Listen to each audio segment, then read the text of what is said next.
Quand on parle éducation, on parle jeunesse. Quand on parle jeunesse, on parle enfant. Enfants et jeunes, ça se mélange. Alors des fois c'est des enfants, des fois c'est des jeunes, mais ça grandit. Notre équipe a élaboré et a un projet d'élaborer un parcours de l'enfant et du jeune dans la vie. Et pour affirmer notre volonté et notre ambition éducative aux côtés des familles, de l'éducation nationale et des acteurs de la vie sociale que sont les associations, les équipements culturels. Nous avons environ 1200 enfants dans nos écoles. Ça fait quand même conséquent. Et donc, il nous importe, et nous avons travaillé pour que les temps que l'on appelle périscolaires et qui appartiennent aux collectivités locales soient le plus profitables pour l'enfant.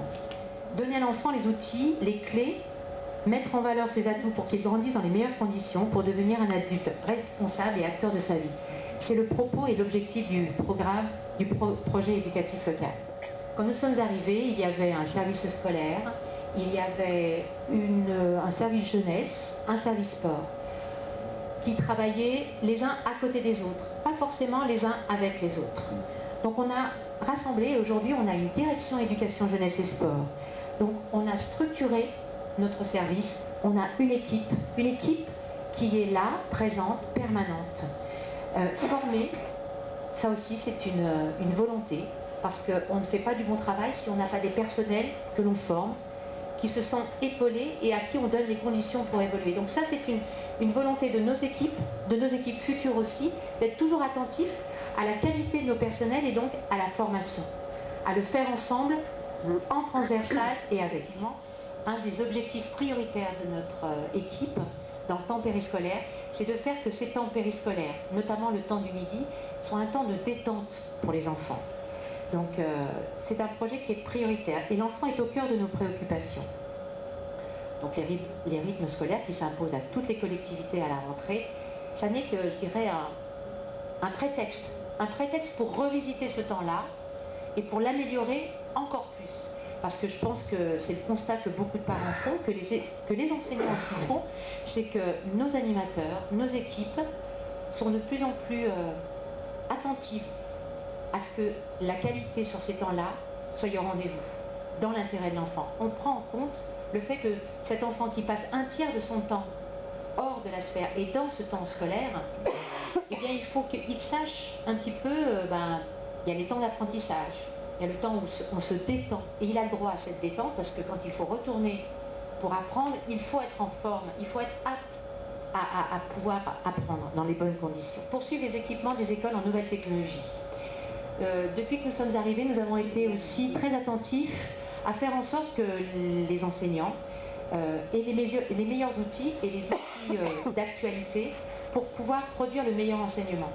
Vous n'êtes pas sans savoir que nos enfants, ils sont tout le temps sur les ordinateurs, ils sont nés avec. Donc c'était quand même quelque chose d'étonnant qu'ils ne le retrouvent pas sur le milieu scolaire. C'est un outil formidable, le numérique et l'Internet. Donc on s'est donné les moyens, ça a démarré l'année dernière, pour équiper toutes les classes de Corba, donc aussi bien en maternelle qu'en primaire, en tableau numérique interactif. Donc on a travaillé en étroite liaison avec l'Éducation nationale pour que effectivement on fasse cet effort-là d'équiper les classes, mais que eux de leur côté forment et nous aident à accompagner les enseignants sur cette nouvelle technologie, parce que ça les bouscule un peu, parce que là ils se retrouvent parfois à apprendre des enfants. Et ça, pour les enfants, je trouve que c'est super. Ça les met dans une position de réussite parce qu'ils peuvent montrer à l'enseignant, regarde, je sais faire, je peux te montrer, et ça permet une autre vision de l'enseignant sur l'enfant. Alors on a souvent critiqué la gauche, je crois que c'est plus d'actualité sur le fait que la gauche, elle est très permissive. Mais la gauche, non. La gauche, elle fait appliquer des règles, et quand ces règles ne sont pas appliquées, elle sait aussi mettre des sanctions pour faire respecter la règle. Par contre, elle a une chose, je pense, c'est qu'elle essaye de créer ces conditions et donc d'agir en amont pour qu'effectivement on n'ait pas à intervenir à d'autres temps sur de la sanction. Mais quand il faut sanctionner, eh bien nous sanctionnerons. Et nous avons déjà commencé à le faire. Et on voit poindre toutes ces plantes qui sortent là. Maintenant, il faut qu'elles fleurissent.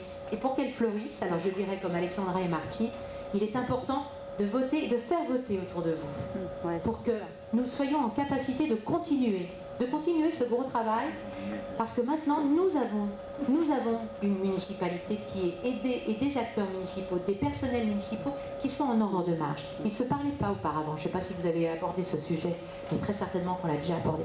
Maintenant ils ont appris à travailler ensemble pour un même objectif, le bien vivre ensemble et le bien vivre dans sa ville.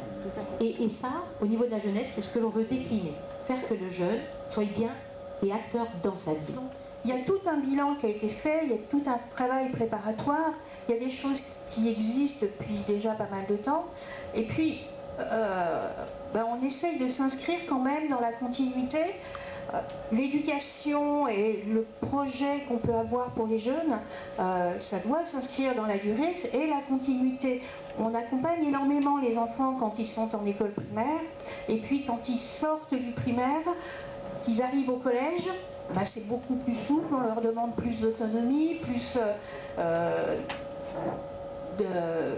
retrouvent plus facilement tout seuls. Donc c'est vrai que le PAGE est là pour essayer d'aider les enfants à sortir de la famille, à prendre de l'autonomie.